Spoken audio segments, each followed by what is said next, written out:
नाज़रीन मेरपुर ख़ास bureau time अॼु वरी असीं तव्हां सां गॾु हाज़िर आहियूं। अॼु असीं तव्हांखे मेरपुर ख़ास समेत जेको सॼी सिंध में हिकु मेन वॾो मसइलो हले पियो जेको आबादगारनि सां, उन में असीं तव्हांखे हिन में आबादगारनि जा जेके कमेंट्स आहिनि उहे बि असीं जेके हुननि ॻाल्हि ॿोल कई आहे उहो बि असीं तव्हांखे ब्यूरो टाइम में ॿुधाईंदासीं। असीं तव्हांखे इहो ॿुधाईंदा हलूं त आबादगारनि सां हमेशह ज़्यादतियूं थींदियूं आहिनि, नाजाइज़ियूं थींदियूं आहिनि। ऐं ख़ासि तौर ते तव्हां इहो ॾिसी सघो था त जीअं कमंद जो फसल जीअं लथो त शुगर मिलनि पारां जेको कमंद लेट सां शुगर मिल पारां जेका पीढ़ाई लेट जे थियण जे करे हुतां आबादगारनि जो कमंद बीठो ॿनियुनि में बीठो, उन करे जेको आबादगारनि मजबूरनि जेको आहे केतिरनि अरसनि ताईं मुख़्तलिफ़ इलाइक़नि में मुख़्तलिफ़ शहरनि में एहतजाज कया, रोड ब्लॉक कया, धरणा आया। उन बावजूदि हुकूमत पारां जेको हुननि खे सही मुक़ररु अघु न मिलियो। उन खां पोइ जॾहिं त जीअं शुगर मिलूं बंदि थियूं न हिन वक़्तु आबादगारनि जो चवणो त असांखे जेका रहियल बक़ाया रक़म मिलंदी, मगर तव्हांखे असीं इहो ॿुधायूं त शुगर मिलूं लेट सां हलण जे करे आबादगारनि जी शुगर मिल मालिकनि ऐं सिंध हुकूमत में केतिरे अरसे खां जेको इहो पाण में तकरार हलंदो रहियो, जंहिंजे करे जेको आबादगारनि पारां कमंद जो फसल लेट सां वढण जे करे या शुगर मिलूं लेट जे हलण जे करे आबादगारनि जो फसल बीठो जेको ताज़ो ई तव्हांखे असीं पंहिंजनि फुटेज में ॾेखारे सघूं था त आबादगारनि मजबूरनि जेको आहे पंहिंजो कमंद जेको साड़े उनखे बाहियूं ॾेई उन खां पोइ शुगर में मिलनि में मोकिलियो। साॻी सूरत हाल आहे त मिरपुर ख़ासि ज़िले जी बारदाने जी। जॾहिं असीं तव्हांखे ॿुधाईंदा हलो मिरपुर ख़ासि ज़िले जे अंदरि फूड खाते पारां सेंटर त क़ाइमु करे छॾिया आहिनि, मगर तव्हां असीं नाज़रीन खे इहो ॿुधाईंदा हलूं सेंटर त क़ाइमु करे छॾिया आहिनि, उहे सिर्फ़ु आवाम लाइ न पर हुननि जेके वापारियुनि सां फूड अमलो जेको आहे वापारियुनि सां मिली भगत आहे। असीं तव्हांखे हिन स्क्रीन ते असीं तव्हांखे फुटेज ॾेखारींदासीं त हीअ जेके बि फुटेज आहिनि, हीअ जेके वापारी आहिनि उनखे ॾिसो बारदाननि ते लिखियो पियो आहे गवर्नमेंट ऑफ सिंध। जेको वापारी ख़रीद कनि था आबादगारनि खां, छाजे करे त आबादगारनि जी कणिक अञा उते ई पई आहे, तक़रीबन 70% खां वधीक जेका थ्रेशिंग थी वई आहे, मगर आबादगारनि खे बारदानो न मिलण जे करे आबादगार फूडा खाते जा चकर काटे काटे रहिया आहिनि ऐं उन मजबूरनि जेको आहे हू पंहिंजे वापारियुनि खे ॾियनि था। जॾहिं असीं तव्हांखे ॿुधाईंदो हुकूमत तरफ़ां जेको 1300 रुपया कणिक जो अघु मुक़ररु थियो आहे, मुक़ररु थियो आहे, मगर कणिक आबादगारनि खां नथी पई वरिती वञे। मजबूरनि आबादगार जेके आहिनि उहो कांटे वारनि खे ॾियनि था या चकी वारनि खे ॾियनि था। चकी वारा जेके आहिनि 1000, 1150 या 1100 रुपए वठनि था। जॾहिं तव्हांखे असीं ॿुधायूं त जेके इहे वठी उन खां पोइ साॻिया वापारी जेके असीं पंहिंजे नाज़रीन खे असीं फुटेज में ॾेखारे सघूं था, साॻिया वापारी उहे वरी 1300 रुपए मण जे हिसाब सां गोदामनि ते ॾियनि था। हिन वक़्तु तव्हां गोदामनि जी हालति ॾिसो, हिन गोदाम ते हीअ फूड खाते वारनि जी ऑफिस आहे, हिते कुकड़ हली रहिया आहिनि, फूड खाते जो को बि अमलो कोन्हे, उते मज़दूर मुक़ररु आहिनि। जेके बि हिंगुरनू सेंटर ते हिन वक़्तु असां बीठा आहियूं, असां पंहिंजे उते आबादगारनि सां बि ॻाल्हि ॿोल कई आहे त उते जेके आहिनि सिर्फ़ु उन्हनि खे कटा ॾियनि था। जॾहिं त बोरियूं अचनि थियूं उहे आबादगारनि बजाए हिकिड़ो मनपसंदि माण्हुनि खे ॾियनि था या बाअसर माण्हुनि खे ॾियनि था। आबादगार अॼु बि जेके परेशान आहिनि, उन हवाले सां असां अॼु पंहिंजो लाइन ते खयो आहे पंहिंजो अॻूणो तालका नाज़िम मुमताज़ मरी, जिन जी तक़रीबन 3000 खां 4000 एकड़ ताईं ज़मीन आहे। उन बि अॼु जेको इहा दांह कई आहे त असांखे बारदानो मिले कोन थो, असां मजबूरनि जेको कांटे वारनि खे ॾियूं था। अचो त उन हवाले सां हिन सां ॻाल्हि ॿोल करियो। मुमताज़, मिरपुर ख़ासि ज़िले में आबादगारनि जा मसइला कहिड़ा आहिनि, उन्हनि जे हल लाइ इंतिज़ामिया जो कहिड़ो किरदारु आहे? साईं, असल में तव्हांखे अर्ज़ु करे वञा त मिरपुर ख़ासि छा पूरी सिंध में त हींअर जेको आबादगारनि सां हाल पियो थिए, जंहिंमें पहिरीं असां सां वॾे में वॾो इशू हलियो कमंद जो। असां कमंद जे हवाले सां गवर्नमेंट हिकिड़ो रेट मुक़ररु कयो 155 रुपया, पोइ वरी 182 जो नोटिफिकेशन जारी थियो, वरी उन ते अमल न थियो। 155 जे रेट सां मिलुनि असांखे कमंद जा पेमेंट ॾियणु शुरू कई। असां उन ते मुज़ाहिरा कया, CM साहिब सां रिक्वेस्टूं कयूं, पोइ कोर्टुनि में वियासीं, धरणा आयासीं, रोड ब्लॉक कयासीं। ऐं असां पंहिंजो हिकिड़ो मिरपुर ख़ासि जो सभु गॾियल ज़मींदारनि जो हिकिड़ो पाण मंझि जेको मुज़ाहिरा कया, हाईवे ते वञी ब्लॉक कयासीं, पर असांखे उनजो को रिज़ल्ट कोन मिलियो। इवन ईअं पोइ आहिस्ता आहिस्ता मिलूं बि हिननि कुझु वक़्तु हलाए वरी विच में बंदि करे छॾियूं, त ज़मींदारनि खे मतिलबु कमंद ते हिकिड़ो प्रेशर ॾियणो हो हिननि खे। उन जे सिलसिलो हलियो, पोइ इंडेंटन ॾियण में असांखे तंगी कयूं, पोइ ट्रांसपोर्टेशन में असांखे मुसीबतूं आयूं। हलंदो रहियो सिलसिलो, इहो हलंदो रहियो, असीं इन खे भोॻींदा रहियासीं। असांखे इन कमंद मञा यकीन कंदो त को हासिलात कोन मिलियो। असांजा 27 रुपया हड़प थी हलिया। असां ग़रीब हारियुनि ऐं ज़मींदारनि जा जेको उहे 27 रुपया जेको उन्हनि गज़ब करे छॾिया मिलुनि वारनि।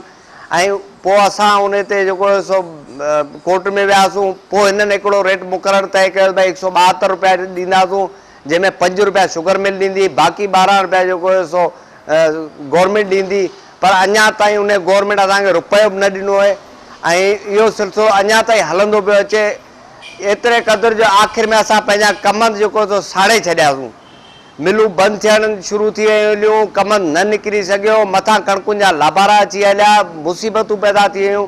असां ज़मींदारनि मजबूरनि में उहे कम साड़े करे जेको सो शुगर मिलुनि खे ॾिनासीं, जिन ते कटौतियूं ॿलियूं ऐं जेके शुरू में असांजा कम विया पिया उन्हनि ते मिल वारनि अंधाधुंध कटौतियूं करणु शुरू करे छॾियूं। असां CM साहब खे रिक्वेस्ट कयूं था, बराए महिरबानी असां ज़मींदारनि जो को हाल वठे, को असांजो को दर्द ॿुधे। असां परेशान आहियूं तमामु घणा, एतिरी महांगाई थी वई आहे, भाण मंझि तमामु इंतिहाई महांगाई थी वई, डीज़ल उहो पूरो नथो थिए, ॿिज उन खां अलावा महांगा आहिनि, दवाऊं महांगियूं आहिनि। असां यकीन कंदो त सिर्फ़ु सफ़ेद पोशी वञी रही आहे, बाक़ी ॿियो कुझु ज़मींदारी में कोन रहियो आहे। मजबूर आहियूं, ॿनियुनि खे केॾांहुं करियूं, आख़िर पोखणो आहे, फ़सुल ज़िंदगी गुज़ारणी आहे, असांखे मजबूरीअ तहत असीं हलूं पिया। भला इहो असांखे ॿुधाइजो त हींअर कणिक लहे पई, असां ॾिठो आहे त खोड़ सारी कणिक खरनि में पई आहे, लाभारा बि थियनि पिया ऐं कणिक बिल्कुलु सुकी वई आहे। भला आबादगारनि खे बारदानो मिले थो या न? साईं, कणिक जो जीअं कमंद जो सूर पिटियोसीं तीअं ई साॻूणी हालत कणिक सां थिए पई। कणिक जो ॿाहिरि वापारियुनि खे बारदानो पैसनि सां मिले पियो। असीं ज़मींदार आहियूं, असांजी फैमिली जी 2-3 हज़ार एकड़ ॿनी आहे। यकीन कंदो त असीं 2-4 ॾींहंनि खां लाॻीतो वञूं पिया, 500 कटा बि कोन मिलिया आहिनि असांखे। ऐं वापारियुनि वटि वञो, उन्हनि जी पेढियुनि ते वञो, यकीन कंदो तव्हांखे आउं हींअर बि आउं गारंटी थो ॾियां, जेकॾहिं मूंसां गॾु हलो ऐं तव्हांखे ॾेखारियां हज़ारनि जी तादाद में उहे कटा उन्हनि वटि लोड थियनि पिया। गुदामनि ते उहे ई साॻुणा कटा वञनि पिया। गुदामनि ते वेंदो तव्हांखे वापारी नज़र ईंदो, ज़मींदार सिर्फ़ु धिका पिया खाइनि, आसरा पिया ॾियनि। ऐं इहे जेके ऑफिसर आहिनि फूड डिपार्टमेंट वारा, हिकिड़ो ऑफिसर पंहिंजी ऑफिस में कोन थो वेहे, सिर्फ़ु पंहिंजा छाड़ता विहारे छॾिया अथनि। जेके वापारियुनि सां गठु जोड़ कनि पिया उन्हनि खां पैसा वठनि पिया। 100 रुपया फ़ी कटो, जंहिंमें 50 किलो अचे थी कणिक, उहो कटो 100 रुपए में विकिणनि पिया। ऐं ऑफिस में नथा वेहनि, मुख़्तलिफ़ होटलुनि में पंहिंजा कमरा वठी वेठा आहिनि, उते ई हू जेको पंहिंजो धंधो हलाइनि पिया ऐं पैसे ते वापारियुनि खे बारदानो ॾियनि पिया। ज़मींदार उहे ई साॻुणा धिका पिया झलनि। जीअं कमंद में हालत थी, उहा ई साॻूणी हालत कणिक में थिए पई। लॻे इहो ई थो त जीअं असां कमंद साड़े छॾियो त शायदि कणिक बि असांखे साड़णी पए, जंहिंजो असांखे उपत नथी मिले। जंहिं फ़सुल ते असां ख़र्चु कयो उहो असांजो नथो निकिरे, पोइ फ़ाइदो कहिड़ो इन कणिक जो या असांखे इन रखण जो। आईंदे शायदि असीं इहे फ़सुल न बि लॻायूं।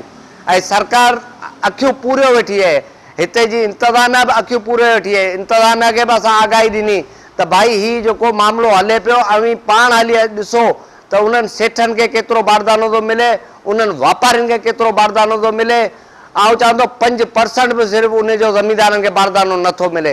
एॾो वॾो ज़ुल्म, इहो ज़मींदारनि जा ज़ुल्म आख़िर इन जी आह केसि थोरी वेंदी। हू चवंदा आहे ग़रीबा क़ैर खुदाई। जेकॾहिं इन ते CM साहब खे आउं पर्सनली रिक्वेस्ट करियां थो, आसिफ अली ज़रदारी साहब खे आउं पर्सनली रिक्वेस्ट करियां थो त बराए महिरबानी असीं अव्हांजा वोटर आहियूं, असां तव्हांखे ग़रीब हिते सिंध जे माण्हू अव्हांखे वोट ॾेई अव्हांखे इन पोज़ीशन में आंदो आहे। ऐं जेकॾहिं अव्हां पाण उनखे वेही पंहिंजे मिलुनि में ईअं पीड़ींदो ऐं पाण वेही ईअं ज़ुल्म कंदो त पोइ उनजो तमामु घणा ॾुखिया नतीजा निकिरंदा। शायदि अॻिते हली तव्हांजा इहे इक़्तिदार बि खसिजी वञनि, इहे तव्हांजा जेको सो रहणियूं करणियूं घुमण फिरण ऐश अयाशियूं इहे बि शायदि ख़तमु थी सघनि थियूं। जेकॾहिं कंहिं ग़रीब सां ज़ुल्म कंदो त उनजो अव्हांखे भोगणो पवंदो। पर असांखे तव्हां इहो बि ॿुधाइजो त ताज़ो ज़िले इंतिज़ामिया पारां साड़ियुनि जे फसल ते जेका माना साड़ियूं आहिनि या उन्हनि खे ख़तमु करण जी वॾी दावा कई आहे, मगर असां इहो बि ॾिठो आहे त साड़ियुनि जा फसल सिर्फ़ु जेके आहिनि रोडनि जे पासनि खां थोरी घणी का कार्रवाई थी आहे, साइडुनि जे इलाइक़नि में या बासरनि जो जेके साड़ियूं आहिनि अञा ताईं जेके उहो पोखियूं पियूं आहिनि, भला उन्हनि ते कार्रवाई थींदी, उनखे तव्हां कीअं था सम्झो? साईं, असुल में साड़ियुनि वारो इहो फ़ैसिलो दुरुस्त आहे त छो त लोअर एरियाज़ में साड़ियुनि पोखण ते पाबंदी हुजणु घुरिजे। असांखे पाणी जा वॾा मसइला पैदा थियनि था। ऐं हींअर ताज़ो ई कमिश्नर साहब खे आउं शाबाश ॾींदुसि त फ़िलहालु हू वियो, हिकिड़ो रोड वठी वियो, उन रोड तां कुझु एकड़ त साड़िया आहिनि, पर सिर्फ़ु तालको हुसैन बख़्श मरी न, ॿिया बि तालका आहिनि, उन्हनि में बि साड़ियूं पोखियूं पियूं आहिनि, पूरे ज़िले में साड़ियूं पोखियूं पियूं आहिनि, सांगड़ में पोखियूं पियूं आहिनि। इहो सिलसिलो मथां खां शुरू कनि। असां हुनखे चवंदा बिल्कुलु कमु कयो त बहितरीनु आहे, असीं अव्हां सां गॾु आहियूं इन मसइले ते, पर बराए महिरबानी जेतिरो इन्हनि ते अव्हां क्विक अमल करियो पिया, जेतिरो साड़नि ते अव्हां इन साड़ियुनि खे ख़तमु करण जो क्विक अमल करियो पिया, ओतिरो ई अवी क्विक ऐं जल्दी जेको इन बारदाने वारनि ते बि त एक्शन खणो न, उहे बि त ॾिसो न, तव्हांजी अखियुनि जे साम्हूं तव्हांजे उते ई जेको मौजूदगी में हू बारदानो विकिणनि पिया, उन्हनि ते बि एतिरो ई जल्दी में एक्शन खणनि न। त हींअर छो त असां हींअर कणिक विकामजे पई, असांजी लही चुकी आहे, तक़रीबन 75% कणिक असांजी मीरपुर में लही चुकी आहे, जेका सेठिया वठनि पिया, ऐं उहो बारदानो गवर्नमेंट खां पैसनि ते वठी वापसि गवर्नमेंट खे ॾियनि पिया, त उहे उन्हनि वापारियुनि ऐं जेके वठनि पिया या जेके ॾियनि पिया उन्हनि ते सख़्तु एक्शन खणनि न। जेतिरो साड़ियुनि ते एक्शन खजे थो ओतिरो ई इन बारदानो जेको विकिणनि पिया उन्हनि ते एक्शन खणनि, त असीं शाबाश ॾींदासीं इन ॻाल्हि ते। त साड़ियुनि ते पाबंदी बिल्कुलु हुअणु घुरिजे, ऐं उनजी हिमायत करियां थो, बल्कि असां वटि तालुके हुसैन बख़्शी में ॿियनि तालुकनि में बि एतिरो ई क्विक एक्शन खणणु घुरिजे। पर इहो असांखे ॿुधाइजो त हिन वक़्तु जेका आहे कणिक वञे पई जेका गोदामनि में, इहा भला आबादगार पिया मोकिलनि या वापारी पिया मोकिलनि। असांखे अक्सर शिकायतूं इहे आयूं आहिनि त जेके आबादगारनि खां वापारी कणिक वठी उते गोदामनि ते मोकिलनि था, ऐं आबादगारनि खां वापारी जेका कणिक वठनि था 1000, 1150 या 1100 रुपए में, उन खां अलावा 1300 रुपए में हू विकिरो करे रहिया आहिनि। भला इन बारे में थोरो असांखे ॿुधाइजो। साईं, हींअर जेका बि कणिक वञे पई गोदामनि ते उहा टोटल जी टोटल वापारी पिया ॾियनि, ऐं ज़मीनदार वीचारा बारदाने लाइ धिका पिया खाइनि, ऐं जेको बि बारदानो या कटा मिलनि पिया उहे वापारियुनि खे मिलनि पिया, ऐं जेका बि सप्लाई थिए पई कणिक जी उहा टोटल जी टोटल वापारी कनि पिया। हींअर बि तव्हांखे आउं सवेरे बि अर्ज़ु करे चुको हुउसि त तव्हां ऑफिसुनि में हलो ऐं गोदाम ते हलो, तव्हांखे रुॻो वापारी नज़र ईंदा, ऐं वापारियुनि जे उते गोदामनि ते या उन्हनि जे पेढियुनि ते या उन्हनि जी दुकाननि ते हलो, तव्हांखे उते इहा सरकारी बारदानो मौजूदु मिलंदो। हिकु न 100 जी तादाद में न बल्कि हज़ारनि जी तादाद में कटा उते मौजूदु पिया आहिनि, ऐं बिना कंहिं डप डाह जे हू रोड ते उहे कटा भरे उन्हनि ई साॻुणे फूड ऑफिसरनि खे पिया ॾियनि ऐं गोदामनि ते वञी पिया ॾियनि। उहे नज़र कोन था अचनि गवर्नमेंट खे, उहे असांजा इंतज़ाम खे नज़र नथो अचे त भई हीउ रोड ते छा पियो अमल हले, हीउ वापारियुनि वटि छा पिया भरिजनि। ज़मीनदारनि खे ॾियण लाइ उन्हनि वटि ऑफिसरनि वटि टाइम कोन्हे, ऑफिसरनि जा मोबाइल बंदि पिया आहिनि, मिलण लाइ तयारु न आहिनि, ऐं केरु पैसा खणी वञे थो 2 लख रुपया खणी हलो, तव्हांखे 200 कटा 2000 कटा तव्हांखे मिली वेंदा हलिया, 100 रुपया फ़ी कटो, जंहिंमें सिर्फ़ु 50 किलो कणिक पई अचे। एॾो ज़ुल्म पियो थिए ज़मीनदारनि सां, एॾी नाइंसाफ़ियूं पियूं थियनि। कणिक खां वेंदे कमंद ताईं, कमंद खां बसर, हर शइ में, हर फ़सुल में, तूरिये में बि इहा ई हालत थी आहे। लास्ट ईयर तूरियो 2400 रुपया मण हलियो आहे, ऐं हिन दफ़े 1300 रुपया मण हलियो आहे। ख़ुदा जो सम्झ में नथी अचे त इंतज़ामिया शायदि हिन ज़रात खे तबाह करण लाइ, सिंध खे तबाह करण लाइ, पंजाब में 180 जा रेट था हलनि कमंद जा, सिंध में 155 जा रेट था हलनि, पाकिस्तान हिकिड़ो ई आहे ऐं कानून ॿ पिया हलनि। सम्झ में ॻाल्हि नथी अचे त आख़िर गवर्नमेंट चाहे छा थी, सिंध सां कहिड़ो हिननि खे वेर पइजी वियो आहे, का असांखे सम्झ में नथी अचे ॻाल्हि। ममताज़ सिंध टीवी न्यूज़ सां ॻाल्हाइण जी तव्हांजी वॾी महिरबानी। नाज़रीन, तव्हां ही अॻूणो तालुके नाज़िम ममताज़ मरी, उन खां अलावा आबादगार अॻुवाण बि आहे, हुनजा वीचार ॿुधाऊं था। हिन जो चवणो त आबादगारनि सां हमेशह जेके ज़्यादतियूं थींदियूं रहियूं आहिनि, जीअं कमनि जो फ़सुलु हो त शुगर मिलूं लेट हलण जे करे मजबूरनि कमनि खे साड़ियो वियो, ऐं उन खां अलावा वरी उन खां बसरनि जो फ़सुलु अचे थो त बसरनि जी बि का रेट कोन हूंदो आहे। ऐं वरी जेकॾहिं ताज़ो हींअर कणिक जो फ़सुलु आहे त जेके ज़मीनदारनि खे त नुक़सानु आहे, उन सां गॾु तव्हांखे असीं ॿुधाईंदा हलूं त जेका कणिक जे फ़सल में उन्हनि खे आबादगारनि खे बारदानो नथो मिले, जंहिंजे करे ज़मीनदारनि सां गॾु वॾे में वॾो नुक़सानु हारी जो आहे।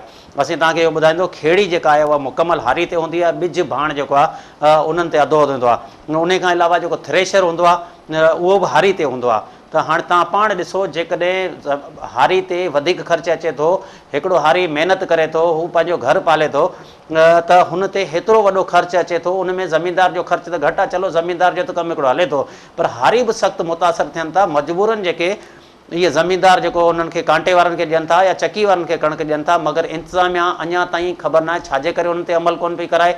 आबादगारनि जा एहतजाज थिया आहिनि, मुज़ाहिरा थिया आहिनि, ऐं वरी अॼु ताईं बि फूड खातो जेको आहे उन ई करप्शन में पूरो आहे, उहो ई करप्शन करे रहिया, मगर असांजी ज़िले इंतिज़ामिया या चूंडियल ईमानदार हिन ते को बि तहरीक कोन पिया वठनि। नाज़रीन, टाइम थियो नंढड़ी साई जो, साई खां पोइ वरी असीं तव्हां सां गॾु हाज़िर थींदासीं।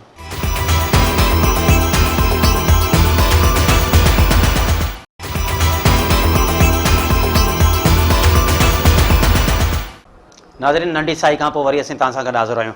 हिन वक़्तु असां सां गॾु लाइन ते जेको मौजूदु आहे FOC सिंध जो सदर जावेद जुणे जो हमेशह आबादगारनि जा मसइला हुजनि एहतिजाज कंदा आहिनि, अदालत में बि वेंदो आहे। अचो त हुन हवाले सां हिन सां ॻाल्हि ॿोल करियूं।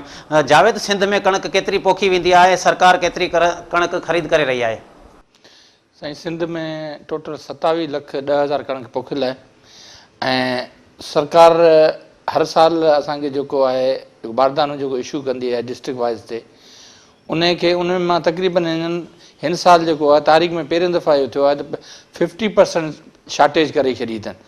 उनजो मिसाल हिकिड़ो आउं तव्हांखे ॿुधाईंदो हलां त असांजे मीरपुर ख़ास ज़िले जी गुज़िरियल साल 5 लख ॿोरियूं ॾिनियूं हुयूं बारदाने जूं। 5 लख जी अगरि पाण ॿोरियूं एवरेजन पाण लॻायूं था त तक़रीबन जहिड़ो कर 12 लख मण ख़रीदारी कंदा हुआ। पर हिन सालनि उहो ॿोरियूं त छुटियूं, पर हिननि वरी कटा जेके आहिनि 50 kg वारा, उहे 5 लख मां 2.5 माना 50% कटौती करे 2.5 लख कटा जारी कया आहिनि, जेके 50 kg जा आहिनि, जेके आबादगारनि खे ॾिना पिया वञनि। पर रेट हुकूमत जेको मुक़ररु कयो आहे 1300 रुपया, ऐं जेकी यूक्रेन मां जेकी कणिक जेकी वफ़ाक़ी हुकूमत घुराई उनखे ॾिसी सिंध हुकूमत जेको 50% जी शार्टेज बारदानो करे आबादगार खे बिल्कुलु तबाह करे छॾियो आहे।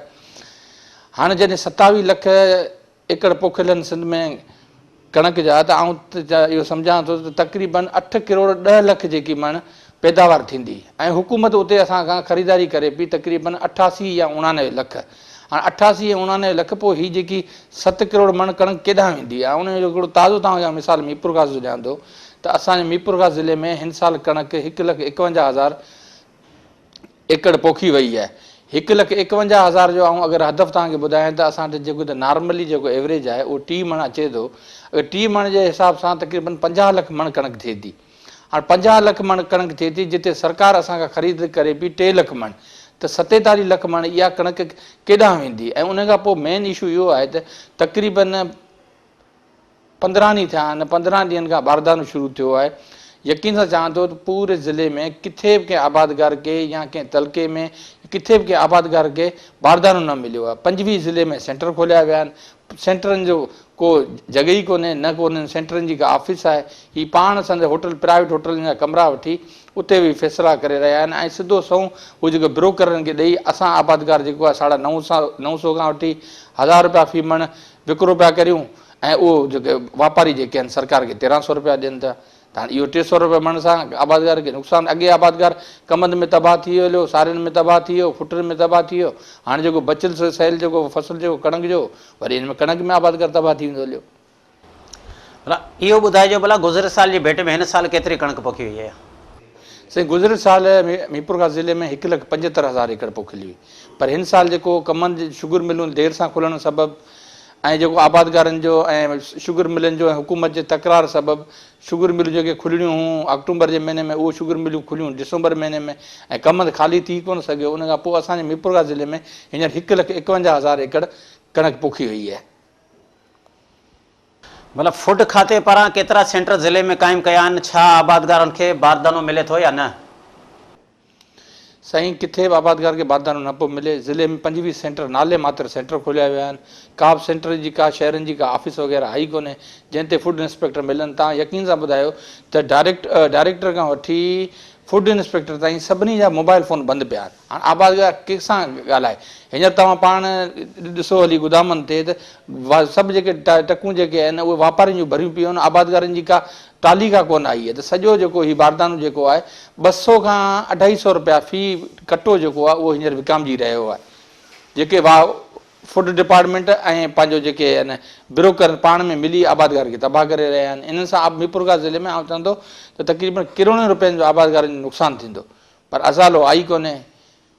आबादगार कहिड़ी तरफ़ वञनि, छा कनि? मुज़ाहिरा करियूं पिया, धरना भरूं पिया, पर रिवायती गवर्नमेंट आहे जंहिं ते असांजे मुज़ाहिरनि धरणनि जो को असर ई कोन थो थिए।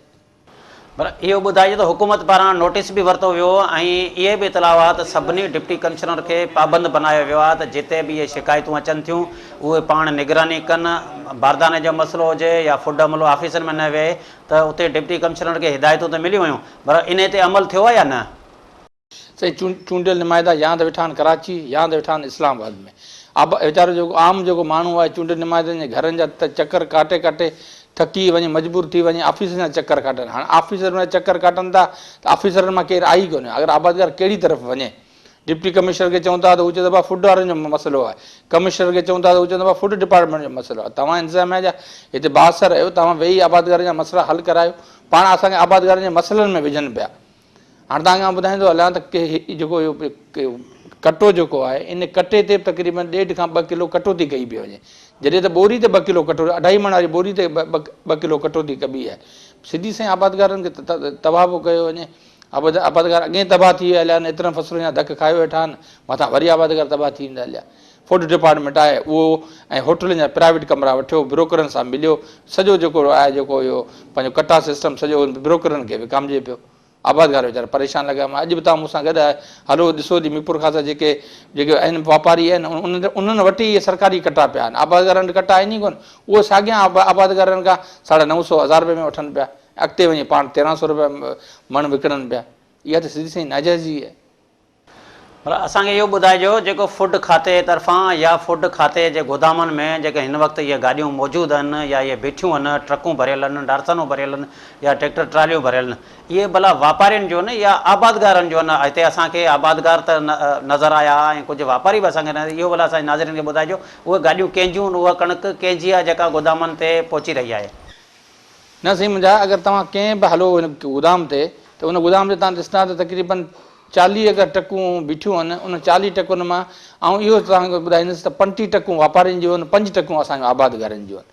माना तक़रीबन 10% जेको बारदानो जेको कटा सिस्टम आहे, बारदानो आहे इहो जेको, उहो मिले पियो आबादगार खे, बाक़ी 90% जेको आहे उहो जेको बारदानो उहो वापारियुनि खे मिले पियो। वापारी असांखां इहो ख़रीदारी करे पाण वञी विकिणनि पिया हुते। मतिलबु कणिक जो फसल लही वियो आहे त हमेशह असां वटि इहो थींदो आहे त अघु मुक़ररु केरु कराए, केरु अमल कराए। हिते इंतिज़ामिया जो त वॾियूं दावाऊं हूंदियूं आहिनि, मगर हिन वक़्तु बि असीं ॾिसूं था तक़रीबन 70% कणिक लही वई आहे।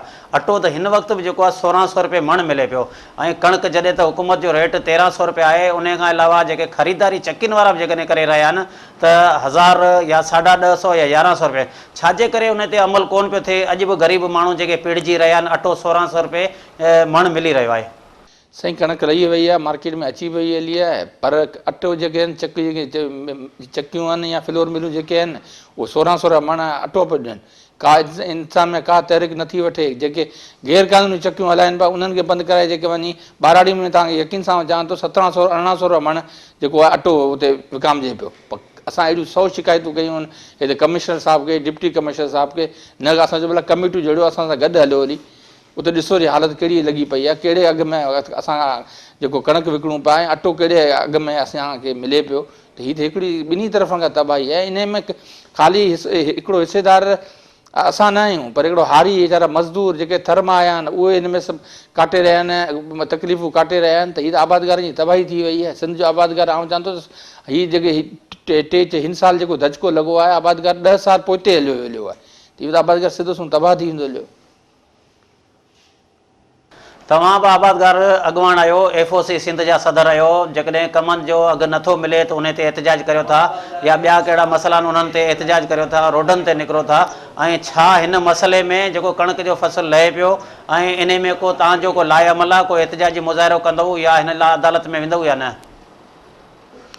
असां पहिरीं त सभिनी सां राब्ते में हुआसीं। सेक्रेटरी साहिब बि हींअर आयो विच में मीरपुर खास में, पर अफ़सोस जी इहा ॻाल्हि थी जो सेक्रेटरी साहिबु आबादगारनि सां न मिलियो। हिते डिप्टी कमिश्नर या कमिश्नर सां वेही गॾिजी मीटिंग कई, पर आबादगारनि खे न घुरायो। असां इहो फ़ैसिलो कयो आहे त सुभाणे असां हिकिड़ी दरख़्वास्त सेशन कोर्ट में दाख़िल करियूं था। सेशन कोर्ट में बि अगरि असांजो मसइलो हल न थियो त असीं हाई कोर्ट वेंदासीं। जावेद ॼणे जो तव्हांजी वॾी महिरबानी। नाज़रीन, तव्हां ही FOC सिंध जो सदर जेको जावेद जुनेजो उन जा वीचार ॿुधा हूंदा त वाक़ई आबादगारनि सां हमेशह इहे ई मसइला पैदा थींदा आहिनि। आबादगारनि खां वधि इहे हारियुनि सां मसइला थींदा आहिनि। तव्हां ॾिसो कमनि जो जेको अघु हिननि खे सही कोन मिलियो, उन खां अलावा बसर जेको टके धड़ी विकामियो आहे। जेकॾहिं टमाटर अचनि था मार्केट में त टमाटरनि जो को अघु कोन पियो हुजे। हिन साॻी सूरत हाल आहे। हिन वक़्तु बि असां तव्हांखे इहो फुटेज ज़रिए ॾेखारींदासीं त कणिक जेको आहे माण्हुनि लाबारा करे ॿनियुनि में रखी छॾी आहे। उन खां अलावा खरा जेके ठहिया पिया आहिनि, किथे थ्रेशर लॻनि पिया, पर खुल ईअं ई कणिक पई आहे। आबादगारनि खे बारदानो नथो मिले त सिर्फ़ु जेको वापारियुनि खे फुड खाते वारा ॾियनि था, जंहिंजे करे आबादगार हमेशह फसल त पोखीनि था, मगर जेका ॿ वेला मानी खाइण लाइ बि परेशान हूंदा आहिनि। उन सां गॾु गॾु हारी बि सख़्तु परेशान था थियनि। अचो त वठूं था नंढड़ी साई।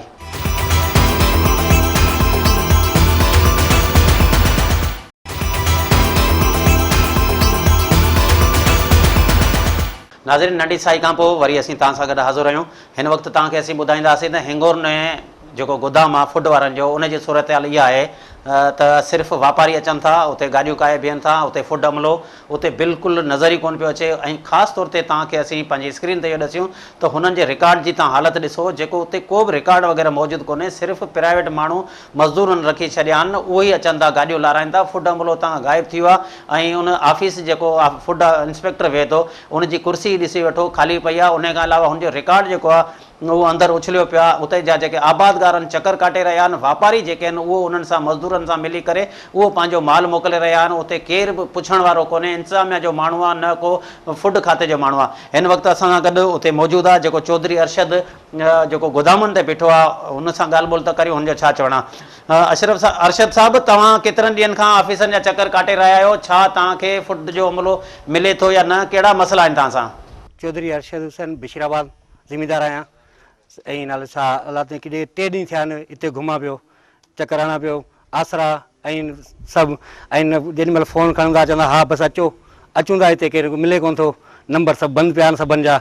ऐं परेशान आहियूं। इतबार 3 ॾींहं थिया आहिनि, अहिड़ो ज़लील थिया आहियूं, अहिड़ो ख्वार थिया आहियूं जो माना हिते चवंदा बारदानो ॾिनो असां। ऐं तक़रीबन इहो 10,000 कटो ॾिनो आहे, सम्झी। ऐं असीं हिते अची ॾिसूं था त 10,000 छा, हिते 20,000 गाॾियूं 20,000 गाॾियुनि में भरिया पिया आहिनि। ऐं इहो असां परेशान लॻा पिया आहियूं। सभु का मसइलो हल नथो थिए असांजो।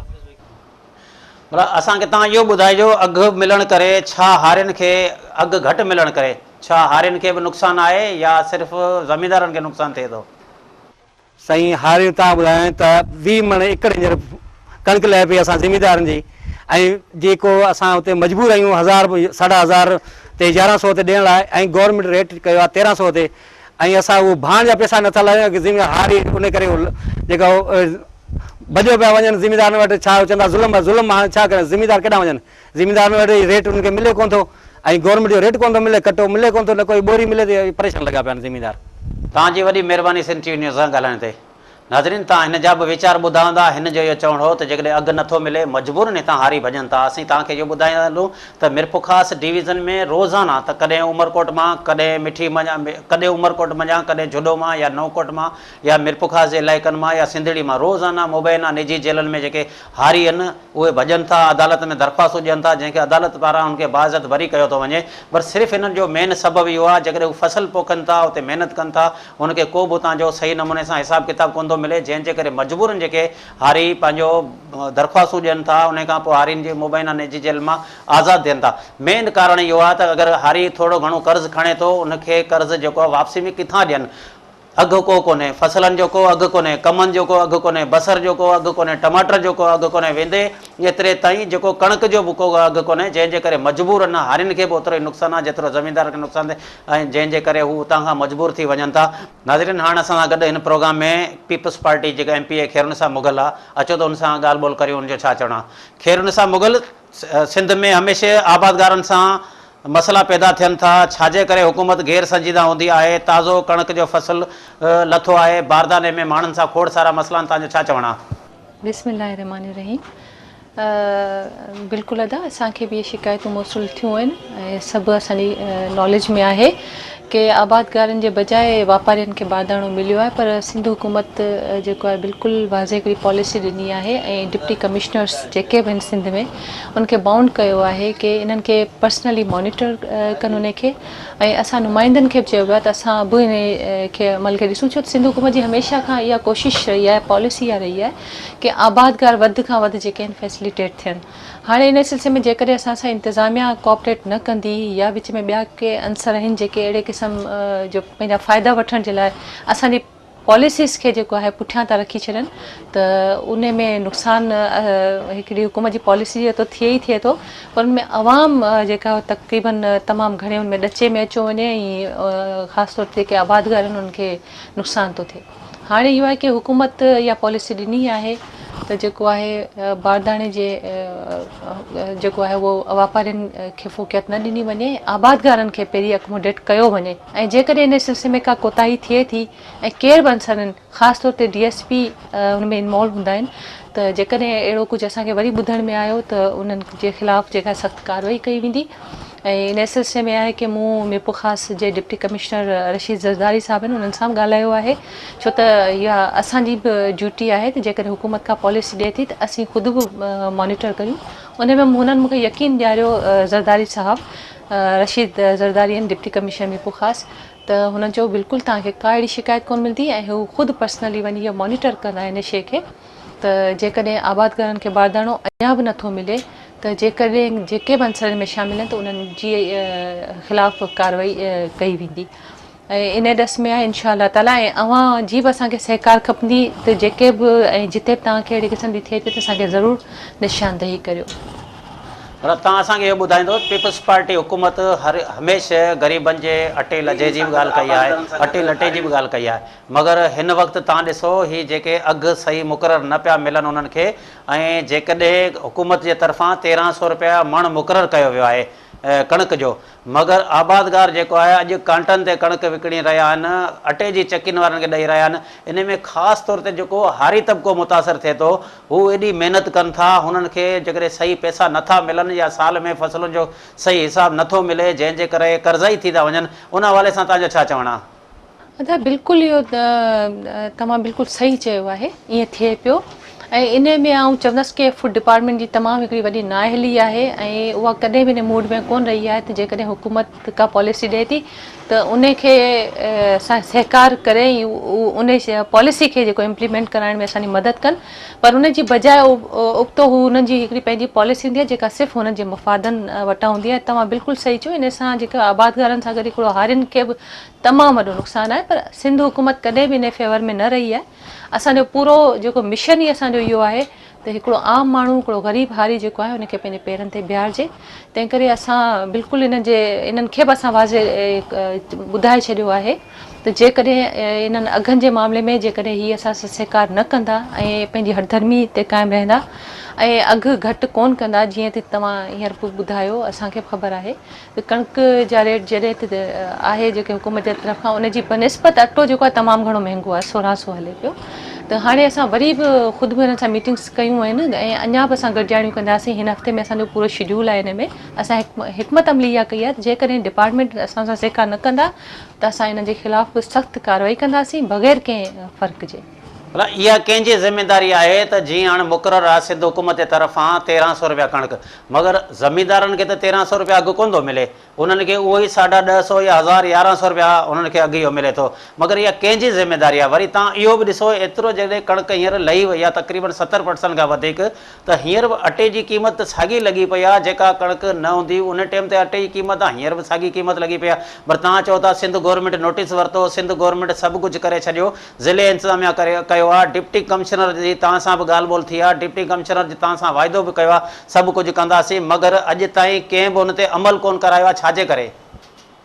जीअं न बिल्कुलु असेंबली में जे फ्लोर ते तव्हां ॾिठो आहे कि चाहे असांजी पंहिंजी हुकूमत हुजे, पर जिते बि आम माण्हू सां का ज़्यादती थिए थी, छो त हुकूमत जो कमु इहो आहे कि जेका बि असांजी कानून साज़ी आहे, जेका बि असांजी पॉलिसी आहे, जेका बि असांजी स्ट्रेटेजी आहे, उहा उन्हनि खे रिलीफ ॾियण जी हुजणु घुरिजे। जेकॾहिं असांजी उन पॉलिसीज़ जे बावजूदि बि किथे वरी बि कोताही पई नज़र अचे माण्हुनि जी उहा ई दाह आहे। ख़ासि तौर ते ऐं आबादगारनि जी हारियुनि जी ॻाल्हि कंदसि छो त असांजो जेको सूबो आहे जेको आहे एग्रीकल्चरल आहे ऐं असां घणे भाङे इन ते एग्रीकल्चर ते डिपेंड था करियूं। त जेकॾहिं एग्रीकल्चर जेको आहे ऐं हिकिड़ो आम आबादगार आहे हिकिड़ो हारी आहे जेको पंहिंजे पेरनि ते बीठल आहे ऐं उनखे जेकॾहिं असां सही हिकिड़ी पॉलिसी ॾेई था सघूं त मुंहिंजे ख़्याल में असांजो पूरो सूबो ख़ुशहाल आहे। तंहिं करे असां का कोताही कोन था बर्दाश्त करियूं हिन में।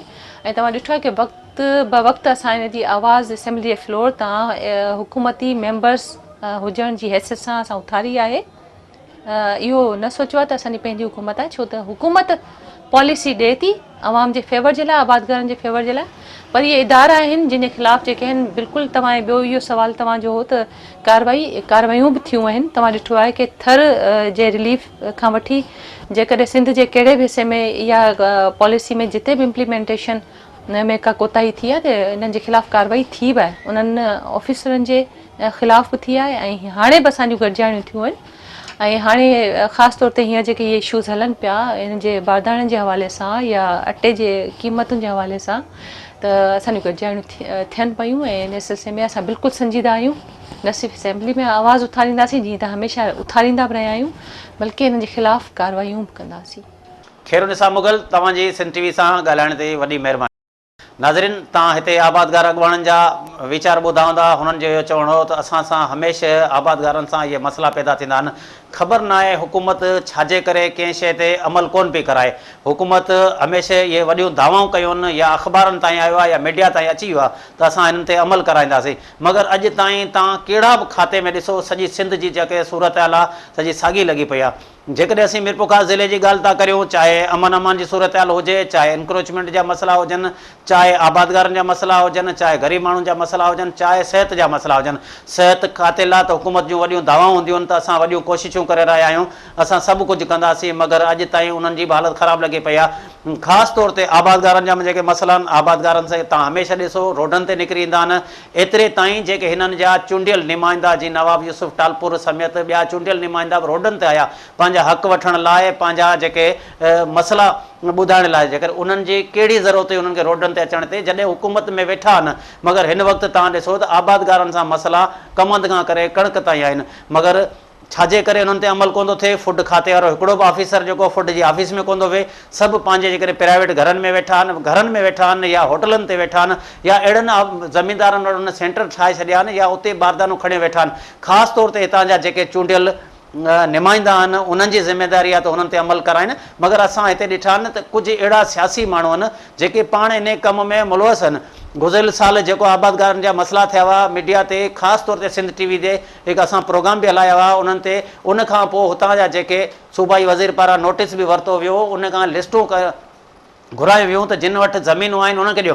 हिन वक़्तु असां इहा सूरत हाल ॾिसूं पिया त जिन वटि ज़मीनूं कोन्हनि सिर्फ़ु ठेला हलाइनि था दुकानूं हलाइनि था उहो फूड खाते वारनि सां गॾु न ज़मीनदार जेकॾहिं 2000 3000 एकड़ जा ज़मीनदार आहिनि की उन्हनि वटि बनियूं आहिनि उहे वीचारा परेशान आहिनि उनजा हारी परेशान आहिनि सॼी राति खरनि ते वेठा आहिनि जेकॾहिं खरनि ते नथा सुम्हनि त उतां जा जेके चोर लोफर माण्हू उनजा खरा साड़े था वञनि मगर आबादगारनि सां ज़ुल्म आहे। हुकूमत वॾियूं दावाऊं कयूं आहिनि वज़ीर आला सिंध पारां नोटिस वरितो आहे डिप्टी कमिश्नर खे हिदायतूं कयूं आहिनि मगर ख़बर न आहे उन्हनि ते अमल केरु कराईंदो। सिर्फ़ु जेकॾहिं सारियुनि जो फसल हितां को ऑफिसर वञे थो थोरो घणो साड़े थो छॾे त सारियुनि जो फसल बि अॼु ताईं बीठो आहे। ॿुधायो असां तव्हांखे इहो ॿुधाईंदा हलूं त सारियुनि जा फसल जेको आहे हितां खां पुराणी मीरपुर जे वेझो ई वेझो आहे जेको पुराणी मीरपुर जो थाणो आहे उनजे भर में वॾा सारियुनि जा तक बीठल आहिनि त हमेशह पाणीनि जी खोट रही आहे मगर उते बि सारियूं पोखिजियूं आहिनि। बासरनि ते का बि कार्रवाई कोन थी थिए अॼु ताईं जेके ग़रीब मिसकिन या हारियुनि सां उन्हनि सां ज़ुल्म आहे। हुकूमत खे घुरिजे त फौरी तौर ते नोटिस वठी अहिड़नि कामोरनि जे ख़िलाफ़ु अहिड़नि ऑफिसरनि जे ख़िलाफ़ु कार्रवाई कई वञे जेके हिन में मुलवस आहिनि या करप्शन कनि था या करप्शन कराइनि था